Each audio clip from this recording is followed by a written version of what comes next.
Voici, moi et les enfants que l'Éternel m'a donnés, nous sommes des signes et des prodiges en Israël, de la part de l'Éternel des armées, qui habite sur la montagne de Sion. Ésaïe 8, 16, 18. Permettez-moi de rappeler que nous sommes ici occupés de la plénitude. C'est ce qui gouverne tout ce que nous avons à dire. Sur l'établissement de la plénitude de la pensée divine, de l'intention divine, c'est aussi ce qui était en vue au temps des prophètes. Nous, dans notre temps, nous avons besoin de cela. Mais dans le livre des Actes, ce n'était pas nécessaire. En ce temps-là, tous les principes de la plénitude étaient agissants. Vous découvrez là beaucoup de choses que le Seigneur désirait avoir.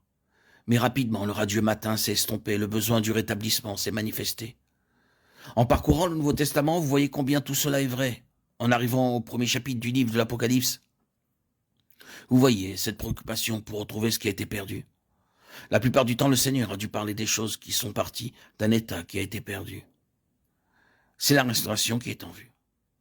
Nous sommes dans un temps où la question du rétablissement se pose et où la fonction et le principe prophétique doivent opérer. Cela implique qu'un vase prophétique soit levé pour proclamer ce qui est la pensée originelle de Dieu concernant son peuple. Dans notre méditation précédente, nous avons vu quelque chose de la signification de Sion en rapport avec la souveraineté, la plénitude, la lumière et la gloire. Si nous regardons ce qui renferme tous les éléments et les caractéristiques de Sion, nous le trouvons dans un mot, la vie.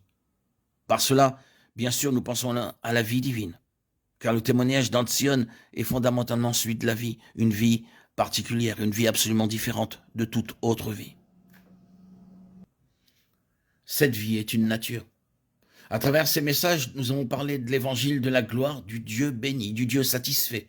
Et nous avons dit que la gloire est le rayonnement de la nature, de Dieu, se manifestant et s'exprimant. Cette nature divine nous est donnée dans la vie éternelle que nous recevons lors de la nouvelle naissance. C'est une nature qui est plantée intérieurement et dans laquelle se trouve de manière inhérente cette ressemblance divine. Bien sûr, je ne veux pas dire que nous avons en nous la déité. Est-il encore nécessaire pour moi de redire cela?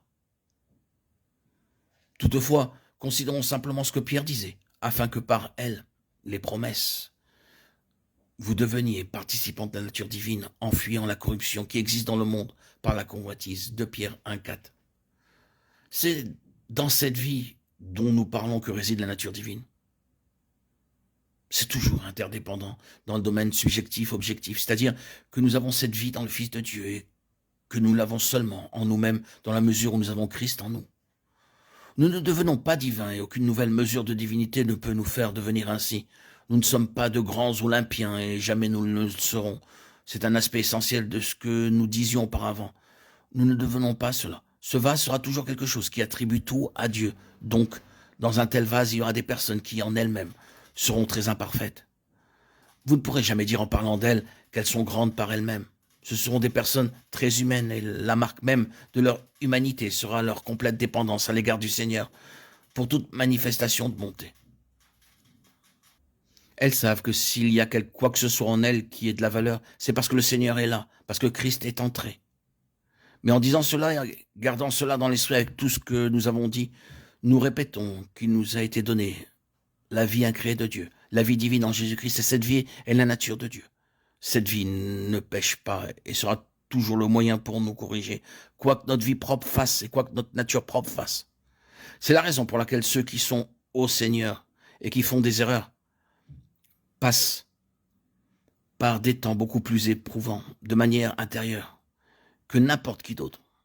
Ils ont un standard qui s'est établi en eux et ils ne suivent pas des choses externes parce que c'est en eux-mêmes qu'il y a la norme d'une vie sans péché. Si jamais nous soulevons la question de la perfection sans péché, nous ne serons jamais capables de dire cela à l'égard de nous-mêmes. Cela peut seulement être dit de cette autre vie qui nous a été donnée à nous. Cela peut être seulement dit de cette vie-là.